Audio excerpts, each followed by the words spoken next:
j'ai commencé à me dire, bon, ces textes ils correspondent pas très bien au début d'un festival Mejdouit, je vais prêcher sur autre chose. Et puis je me dis, en fait, c'est une très mauvaise idée. Qui suis-je pour juger la parole de Dieu? Alors on va regarder ce que le Seigneur nous donne aujourd'hui comme parole pour commencer notre festival. Parce que vous savez que l'ordonnance des textes liturgiques est très importante. Ce n'est pas simplement quelque chose qu'on a mis en place comme ça, parce qu'il faut parcourir plus ou moins l'écriture pendant les messes. Regardez des détails de la vie de Jésus, comme ce moment où il va à la synagogue, il lit le passage du jour, puis il rend le rouleau au servant et il dit, le passage était « L'Esprit du Seigneur est sur moi, il m'a consacré par l'onction ». Et il dit, ce passage de l'Écriture que vous venez d'entendre s'accomplit aujourd'hui. Si on avait un tout petit peu de foi, on entendrait la parole du Seigneur qui nous dit que les lectures qu'on vient d'entendre, ce passage de l'Écriture s'accomplit aujourd'hui. Quel rapport avec le festival Mejdouit? Je ne sais pas, je ne suis pas le Saint-Esprit pour connaître les secrets de Dieu, mais je veux bien qu'on fasse cet acte de foi. Alors, parce que les lectures d'aujourd'hui, vous comprenez, l'évangile, bon, Seigneur, tu es dur quand même, il s'agit d'arracher son œil. Alors, ça nous ramène en fait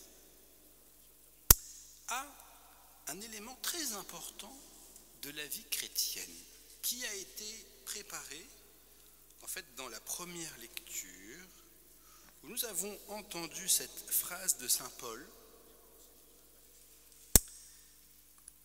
Toujours nous portons dans notre corps la mort de Jésus, afin que la vie de Jésus, elle aussi, soit manifestée dans notre corps. En effet, nous les vivants, nous sommes continuellement livrés à la mort à cause de Jésus, afin que la vie de Jésus, elle aussi, soit manifestée dans notre condition charnelle, vouée à la mort.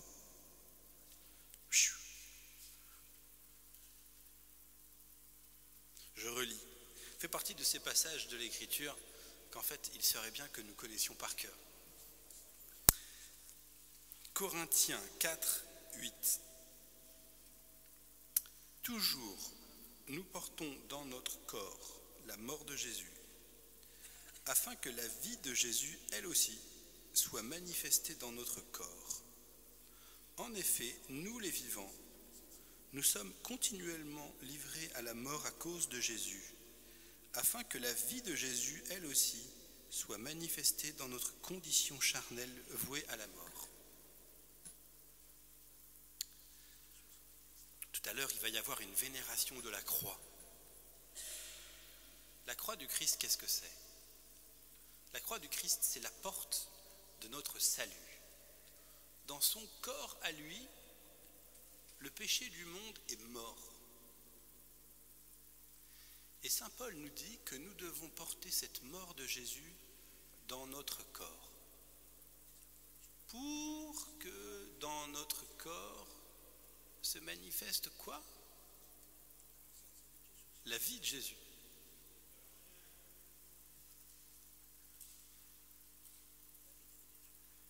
La prière aussi. La vie de Jésus, qui s'appelle l'Esprit Saint. Et vous savez que l'Esprit Saint, que nous avons reçu à la Pentecôte très récemment, c'est vraiment le don de Dieu absolu. Mais l'Esprit Saint n'arrive pas n'importe quand dans l'Évangile, ou plutôt dans les Actes des Apôtres. Il arrive à la fin. Il arrive à la fin et il arrive même quand Jésus est déjà parti. Jésus en plus leur avait dit, il est préférable pour vous que je parte pour que je vous envoie l'Esprit Saint. Pourquoi est-ce que l'Esprit Saint arrive à la toute fin? Eh bien parce que c'est à ce moment-là que les apôtres, les disciples, nous tous, c'est à ce moment-là qu'on est véritablement capable, que nous sommes prêts à recevoir l'Esprit Saint. Et qu'est-ce qui nous a rendus prêts à recevoir l'Esprit Saint? C'est que les apôtres, ils ont fini par accompagner Jésus dans sa semaine sainte, la croix. Bon, ils sont partis parce que ils avaient peur. Mais enfin, Jésus les a quand même fait passer par ce parcours qu'ils vont pouvoir relire et comprendre. Et donc, ils vont finir par comprendre ce que c'est que porter en eux la mort de Jésus pour recevoir la vie éternelle qui s'appelle l'Esprit Saint. Amen. Vous voyez, nous, vous savez ce qu'on est d'habitude? On est plutôt des marchands de tapis. On dit au Seigneur, je voudrais ça d'Esprit Saint, mais on essaye de négocier. Et on demande au Seigneur que notre croix soit la plus légère possible. Oh, je comprends cette prière, je la fais tout le temps. Mais le mystère chrétien, vraiment, de notre foi, c'est que celui qui embrasse la croix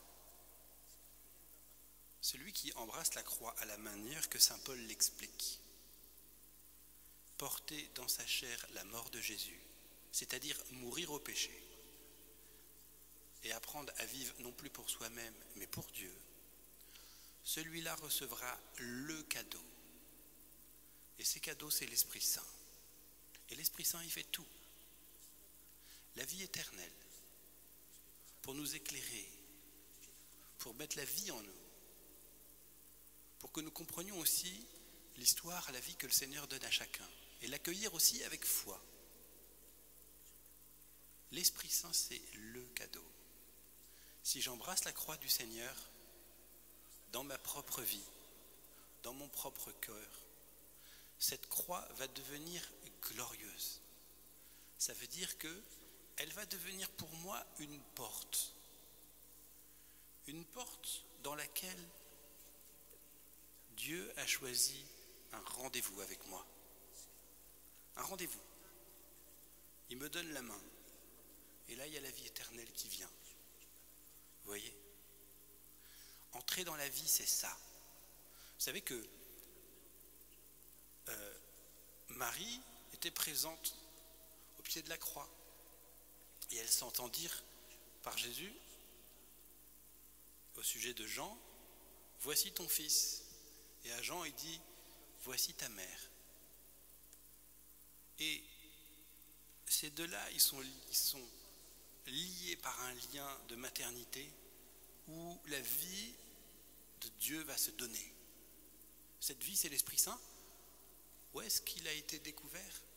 Au pied de la croix.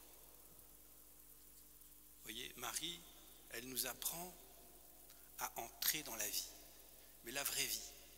Parce qu'elle a suivi Jésus là où il allait, et c'est au pied de la croix qu'a été la première à recevoir, dit aussi la tradition de l'Église, cette première effusion de l'Esprit Saint qui sort du côté transpercé de Jésus, où l'eau et le sang jaillissent.